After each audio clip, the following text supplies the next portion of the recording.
Hi, and welcome to StampingSmiles.com. Today I want to show you the features and the benefits of the Tabletop Cutter. And it's just a wonderful tool. If you don't have it, you have no idea what you're missing, but I'm about to show you what you are. And so you get your cutter, and let me turn it like this so we can see the whole thing. And this is what it looks like, but it's about to get bigger. Underneath is stored and tucked away for you the handle and an extended ruler. And this is supposed to be either a carrying or it shows a paper clip, but I carry it by that a lot because I put it up and down off my shelf, but I just can't, I use it all the time. I can't imagine not having it. Once you have it, you will love it. And so the handle just slips right on. The handle slips right on here. All right. And then into the side, you put in, I'm pushing in, push in that ruler, and the little leg comes up so it sets nice and even, and there we have it. And so now I can cut beyond 6 inches with this, and with this you can cut up to 3 or 4 sheets of cardstock at a time. I've cut chipboard with it. I love it. Okay, I know I've said that, but I'm going to go ahead and show you why I love it so much. So I'm going to take an 8.5 by 11 sheet of cardstock, and we're going to go ahead and cut this in half. So I'm going to zoom in so you can see my markings better, and come back. Here we go. And so I am going to the 5.5 inch line. You have a mark every ½ inch. So I'm going out to the 5.5, lining it up, and all right, now I need to zoom back out. Whoa, okay, out. Get back in the shot. And what's important is, the most important thing I can teach you about this, these 2 plastic pieces, half circles, you need to push them both down when you're getting ready to cut. Push both down, just slice right through like that, and I have a beautiful, beautiful cut with this. If you only push one down while you're cutting, your cardstock will move and you won't cut straight. So just get in the habit of spreading both hands out. And the cutter, this is a self-sharpening blade, but look, I don't understand how. You can't cut yourself on it. I've run my hand across it because maybe I've gotten a little bit of adhesive, and it doesn't, I don't know how that works. I just can't begin to explain how you can't get cut with it, but you can. But it's self-sharpening. I've had my cutter for 5 years at least now, and I've never even had to think about sharpening the blade because it cuts as beautifully as it did the first day. Love that. So just remember this. There, maybe if I put a piece of cardstock, 2 handles, push them both down, or 2 half circles, push those both down when you're getting ready to cut. That's the biggest thing I can teach you. Now the only thing that I can't do with my tabletop cutter is score my cards. I still need either my paper cutter with the scoring blade or the Simply Score scoring tool to go ahead and score my cards.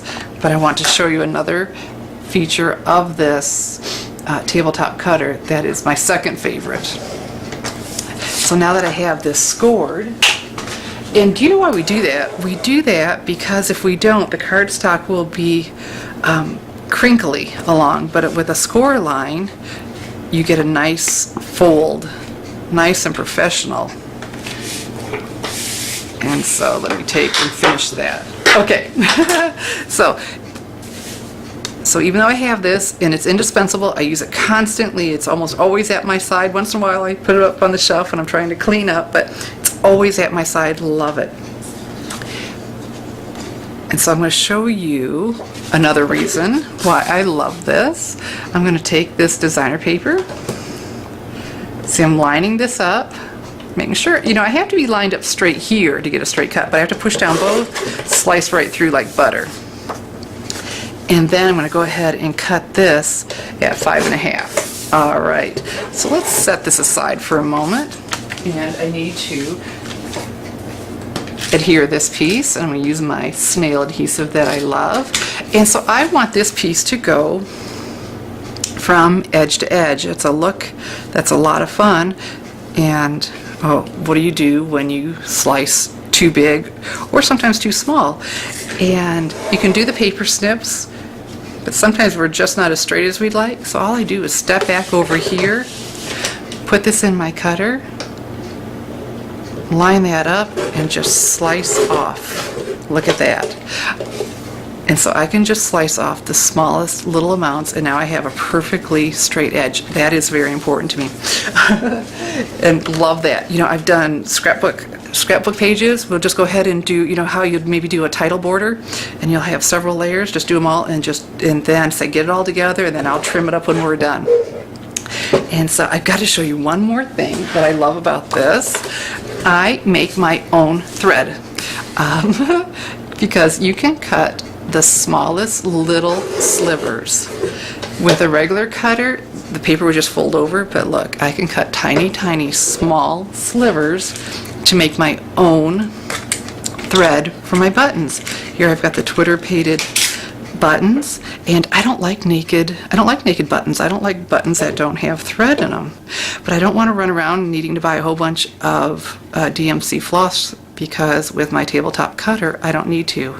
I just make my own thread, paper thread, and then I can coordinate any color of our cardstock to our buttons. How sweet is that? So, love this. Once you have it, you'll wonder what in the world you ever did without it.